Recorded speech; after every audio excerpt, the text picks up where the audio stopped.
네, 오늘은 저희가 미리 말씀드렸다시피 신경안정제, 항불안제에 대해서 말씀드린 날입니다. 제일 흔한 이유는 한 가지로 안 들었어. 효과가 충분치 않아. 타이레놀 먹는데 열이 잘 안 잡혀, 이부프로펜. 작용 시간들이나 이런 게 좀 달라요. 만약에 잠이 잘 안 드는 때는 요약을 쓰고 잠을 자꾸 깨시면 요약을 쓰는데 둘 다 힘드시면 뭐 같이 쓸 수도 있는 거죠. 가능하면 심플하게 가려고 좀 노력을 해요. 맞아요. 그러니까 저 같은 경우도 예를 들어서 뭐 하루 3번을 먹는다, 뭐 하루 2번을 먹는다라고 할 때 앞에랑 뒤에 먹는 시간 좀 짧고 뒤에 시간 좀 길어야 된다 이러면 앞뒤 종류 약 다른 거 쓰는 경우들이 있죠. 네, 일단은 인데놀은 엄밀히 말하면 항불안제는 아닙니다.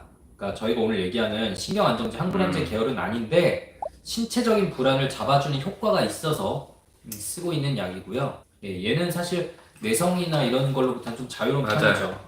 하루에 3-4개까지라면은 저는 뭐 네. 있어도 괜찮다라고 생각합니다. 근데 이게 어쨌든 근본적인 치료제가 아니거든요. 그러니까 불안을 이걸로 잡아야 되는 게 아니라 더 근본적으로 잡아야 되는 약물 치료를 해야 되는 거죠. 그러니까 먹다가 안 먹는다고 해서 그런 질문 하시는 경우도 있어요. 먹다가 안 먹으면 더 나빠지나요? 뭐 이런 질문을 하시는 경우 있는데 그런 맥락이라면 그런 건 아닙니다. 먹다가 끊는다고 해서 그 병의 경과가 뭐 더 안 좋은 쪽으로 가거나 그렇게 바꿔놓진 않아요. 일시적으로 금단 때문에 좀 더 안 좋은 느낌을 받으실 수 있는데 만약에 뭐 2, 3일 예를 들어서 아니면 한 일주일이 지났는데 그 처음 약 복용했을 때보다 더 심한 느낌이 든다. 그거는 증상이 악화된 것일 가능성이 더 큽니다. 왜냐면 금단이 끝난 시기이기 때문이죠. 그래서 저는 진통제랑 비슷하다고 생각해요, 항불안제는. 그래서 아플 때 진통제 먹으면 좋아지잖아요. 근데 먹다가 끊으면 원래 아팠던 게 다시 나올 수 있는데 그렇다고 해서 원래 통증이 더 심해지는 건 아니죠.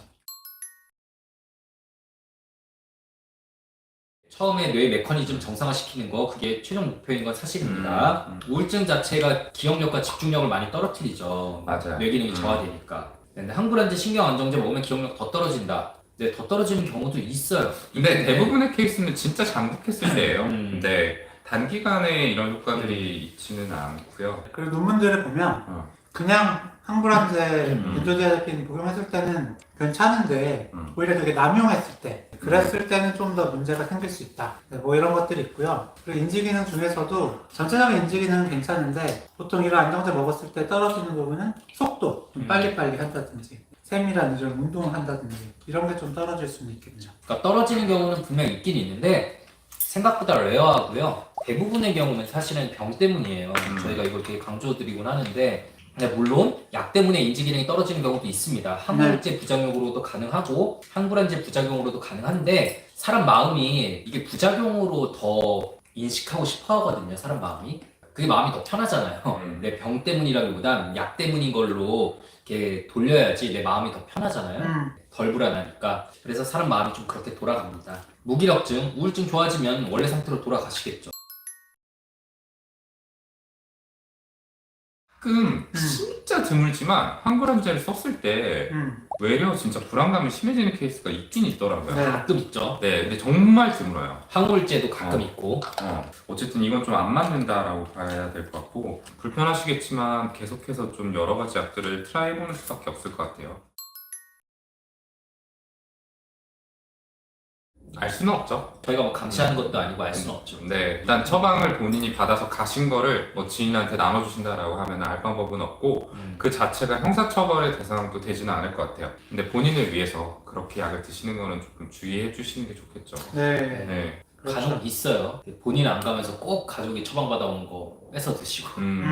맞아요. 네, 친구한테 많이 처방받아오라 그런 다음에 자기가 맞아요. 네. 나눠서 드시는 경우 많죠. 일단 용량이 없으면 저희가 강한지 아닌지 알 수가 없습니다. 로라바는 통상적으로 많이 쓰는 약이라서요. 그 약이 유독 뭐 세거나 그런 약은 아닙니다. 로라반은 정말 많이 쓰고요. 로라반을 근데 뭐 하루 3번 먹지 않는 이상 설령 뭐 3번을 먹어도 몸에 약물 농도가 없는 시간이 있거든요. 우리가 하루에 물 3번 마셔도 목마를 때 있잖아요. 똑같아요. 그렇기 때문에 불안이 순간순간 올라올 수 있고요. 그런 순간순간 올라오는 불안이 일상생활 힘들게 하는 편이라면 항우울제로 치료를 해야 되는 부분이고, 그리고 불안에 조금 잘 견디는 나만의 스킬들도 만들 방법이 있겠죠. 뭐 심호흡 한다던가 아니면 주의를 다른 데로 돌린다던가 등등, 네, 뭔가 불안이 익숙해지는 방법이 필요할 것 같습니다. 저는 항불안제를 이제 해열제에 비유하고 그 항우울제를 항생제에 비유해서 설명드릴 때가 많아요.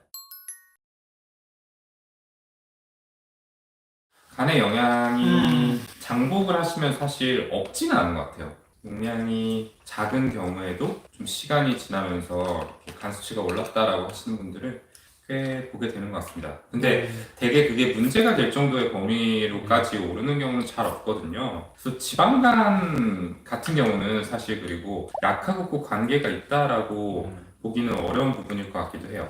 뭐 지방간 아마 이제 초음파 상에서 소견이 있으셨을 텐데 이 부분은 뭐 식이라든지 운동이라든지 이런 것들로 해결이 돼야 될 부분인 것 같습니다.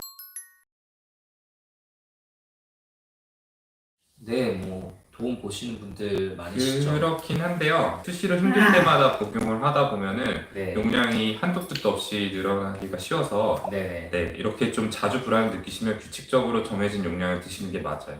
마약성 진통제도 똑같은데 이렇게 하루에도 막 여러 번 올라온다. 그러면 규칙적으로 드시는 게 좋고요. 띄엄띄엄 한 번씩 올라온다. 그럴 때는 그때 수시로 드시는 게 더 나을 것 같습니다. 어우, 정말 약하게 쓰시고 계십니다. 최저 용량이에요. 맞아요. 지금 10년 넘게 드셨잖아요, 이미. 근데 이만큼 드시고 계신 거는 내성이 안 생긴 거죠. 의존증이 맞아요. 안 생긴 거죠. 이미. 네, 이렇게 그냥 안정적으로 유지가 되시는 분들은 굳이 끊거나 줄이지 않고 계속 드시는 게 더 나을 수도 있어요. 네, 정말 최소량 드시고 계시고요. 네, 이렇게 길게 드셨다는 것 자체가 문제 없다는 증거입니다. 용량을 조절을 하셔야 되지 않을까요? 아니면은 다른 약을 시도를 해보던가. 네, 아까도 말씀드린 네. 데파스 같은 약이 네. 대표적으로 조금 덜 졸리는 신경 안정제고요. 약마다 이게 기전이 다 비슷하지만 생각보다 각자한테 맞는 약이 다 다르거든요. 그래서 조금이라도 불편하신 게 있으시면은 저는 의사 선생님하고 상의하셔서 조절하는 게 맞다고 생각합니다. 신경 안정제는 드시면 바로 효과 보신다. 진통제나 해열제랑 비슷하다 생각하시면 되고요. 먹는 약이니까 한 30분 내외 자네밤정 드시고 계시는데도 효과가 나타나지 않는다. 그러면 얘 용량이 부족하거나 약이 좀 안 맞을 수 있겠죠. 이게 참 어렵죠. 불안을 잡으려면 졸리고 좀 덜 졸리게 하려면 불안이 올라오고 그래서 그 사이를 딱 맞추는 게 되게 어렵고요. 어떻게 두 개를 다 완벽하게 좀 잡으려는 게 좀 너무 어려우실 거는 같습니다. 심호 안정시켜줄 수 있는 사람한테 연락을 하신다거나 저희 좀 방송을 들으신다거나 저는 이제 아까 말씀드리는 게 귓볼 있잖아요. 이게 부교감 신경이 유일하게 신체 밖으로 노출되어 있는 부위라서 여기 마사지를 하면 부교감 신경이 자극이 되면서 좀 안정이 될 수가 있죠. 먹고 남는 일상생활 가능한지? 그럼요. 많은 분들 드시고 일상생활 잘하고 계신데요. 네, 회사를 다니시면서 드시는 분이 전국에 500만 명은 있을 거라고 생각합니다. 항불안제는 체중 증가하고는 관련이 없고요. 잘 안 들으시거나 과하게 들으시면 먹고 난 뒤에 멍해지거나 판단력 저하 같은 거 올 수 있습니다. 맞아요. 네. 분명 올 수는 있어요. 네. 대부분 없이 지내시지만 강박증 자체에는 그다지 효과는 없죠. 불안을 이제 눌러주는 효과가 있는데 핵심적인 강박 증상을 완화시키는 데는 크게 뭐 도움이 된다고 보기는 어려울 것 같아요. 정보를 드리는 게 좋을 것 같기는 해요. 그리고 미다졸람이랑 프로포폴 이런 걸로 이제 그 수면 내시경 할 때 인덕션을 하는데 미다졸람이 좀 벤조디아제핀 계열이다 보니까 좀 더 영향이 있을 수 있죠. 네, 지금 알프라졸란 그리고 사실 2mg 드시는 거면은 꽤 고용량 드시고 계신 거거든요. 이건 상당량 드시고 계신 거고 가능하다면 좀 조절하는 게 필요할 것 같아요.